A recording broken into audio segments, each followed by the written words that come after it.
The Daily Bread Devotions. Today's reflection with Pastor Jeff Elis Cupides. Mabuhay, Brad Jeff. Good morning. Good morning. Good morning, Brad Ted. Morning, Cha. Good morning sa ating mga taga-subaybay. Okay, Yan. go ahead, Brad. It's a beautiful Thursday morning again. Beautiful dahil eto po ang magandang balitang hatid ng The Daily Brad. Yes, Brad Ted, maulan na umaga sa ating lahat. Dito sa Kainta, happy birthday muna sa aking kaibigan na si Jane Pranada. At good morning din. Happy viewing from Bicol Albay, mga Alcon pastors, Pastor Jonathan, Dave, at Pastor Joshua ng Daraga Bible Christian School. Ted, we've been talking about mga kasabihan or pinaniwalaan natin na maaring prinsipyo na akala natin may karunungan o may wisdom, pero pag binangga natin sa salita ng Diyos, medyo contrary pala siya. Today we're going to talk about live your truth. Kung ano sa tingin mo yung totoo, ipamuhay mo. Parang ganon. Problema lang po kasi sa truth or katotohanan, kung kanya-kanya tayo ng standard, then ano mangyayari kung kontra yung standard mo of truth sa standard ng katotohanan ng iba? Sino masusunod? Sino yung tama?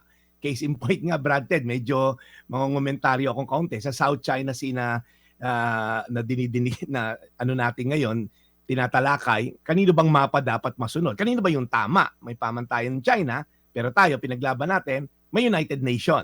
Kasi kung walang absolute standard ng truth, kanya-kanya tayo kung sino mas malakas siya masusunod. Ganun po nare-resolba kasi meron pong standard of truth. Kaya mahalaga po na merong absolute compared dun sa relative truth na tinatawag na kanya-kanya tayo. Totoo po yan sa geological, more so sa moral.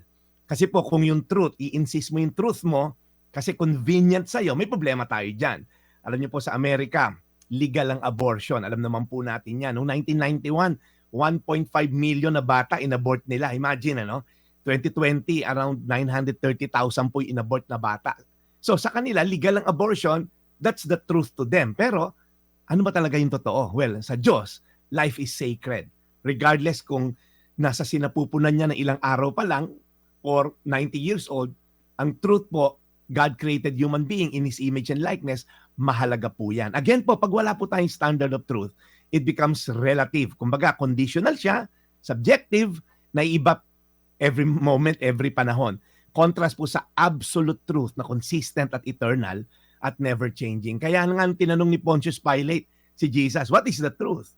I mean, kaharap niya yung truth. Kasi sabi sa 1:14, sumagot si Jesus, ako ang daan, ako ang katotohanan at ang buhay, walang makakarating sa Ama kundi sa pamamagitan ko.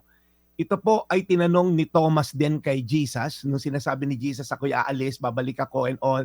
And then, ang daan papunta sa Father ay ako.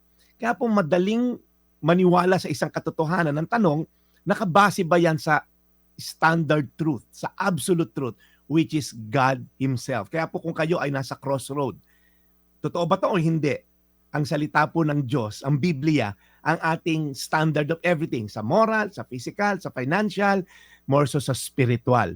Kaya po, since October 5, wala na akong kinampanya dito sa Daily Bread Devotions natin, kundi mamahagi ng absolute truth, which is the Word of God. Pag ako po'y may kinakampanya ng kakaiba dito na hindi base sa salita ng Diyos, malamang wag na kayo makinig sa akin pag portion ko. Kasi po, ang akin lang pong adikain to share the Word of God, which is the absolute truth. Tayo manalangin. Panginoon, salamat po sa wisdom na nasa Biblia. Marami pong katuruan doon ang mahirap lunukin. What constitute a marriage, love your enemies, give your other cheek. Pag sinampal ka, Lord, ang daming truth sa Biblia na parang ang hirap lunukin, lalo na pag modern application. Sa mga panahon ngayon, parang hindi na applicable yung truth sa Bible. Pero Lord, dahil absolute truth siya, sinababago, sinamaliw, never changing. Kaya Lord, tulungan nyo kami to defer to your word of God na ang amin laging sandigan, Lord God, ng katotohanan ay ang salita mo. Pag kumukontra sa salita mo, we keep on searching, we keep on applying until ma-apply namin ang salita mo. Salamat po sa kabutihan mo sa pangalan ni Jesus. Amen. Amen. Amen. Panginoon, muli po, maraming salamat sa araw na ito. At kami dumudulog sa inyo na alagaan niyo po lagi si Brad Jeff Elis Cupides sa kanyang pagmimisyon at alagaan niyo po ang lahat ng aming takapakinig. Nasaan man po sila ngayon, lalo na po ang mga nagdarahop at may sakit. In Jesus' name we pray. Amen. Thank you, Brad. Tomorrow, Friday na. Looking forward pa rin tayo sa isa pong relaxing at least araw po ng pagpapahinga naman dahil lahat tayo ay napapagal at sa gitna ng pagkapagal na ito, ang pagsandal po sa magandang balitang hatid ng The Daily Brad. Ito po ang napakaganda nga.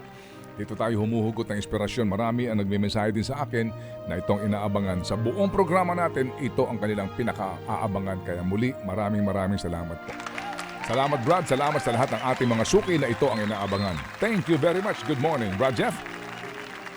Maraming salamat din, Brad Ted. Kahapon, nagbe-breakfast yung friend ko. Tayo din ay nasa TV ng isang restaurant.